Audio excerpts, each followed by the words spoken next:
What is up, Ketchup? It's Dimitri here at sa video na ito ay ipiflex ko naman ang aking Nanmu Alpha Tyrannosaurus Rex Gulaman Edition.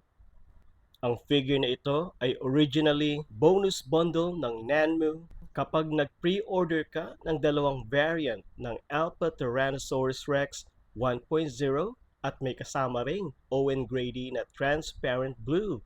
Alright! So eto siya dude, sa malapitan. Kuhang-kuha sa video na ang scalp niya ay identical lang naman sa pangkaraniwang Tyrannosaurus Rex Alpha 1.0. Nag-differ lang siya sa type of material and obviously sa lack of paint job.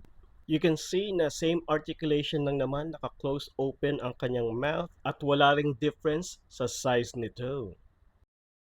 And speaking of difference sa type ng material, di kagaya ng regular Alpha Tyrannosaurus Rex 1.0, mas malambot at may pagka-rubbery ang material ng Gulaman Edition.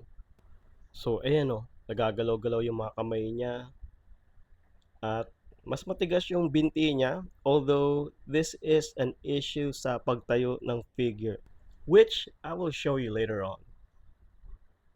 At since translucent nga ang figure na ito, ay makikita nyo dito na obvious yung mga connection ng mga parts ng figure. So sa malayuan, hindi naman siya issue.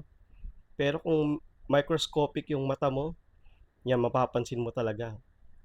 And for a size comparison, ito siya mga dude next to my size 9 Brogue. At like I said earlier, ang hirap niyang itayo, wala siyang paninindigan at sobrang clingy. Ayun, sasandal mo pa siya para makatayo. So arte. But all in all mga dude, ay nag-enjoy at nagustuhan ko naman ang Gulaman Edition ng Tyrannosaurus Rex 1.0. Maganda siyang pang-recreate ng holographic dinosaur na nakita natin sa Jurassic World. Pero kung parang nakukulangan ka pa rin at feel mo siyang pinturahan, edi go, gawin mo gusto mo. Wala akong pake. Anak ba kita? Yun lang naman guys. Makakalis ka na. Bye!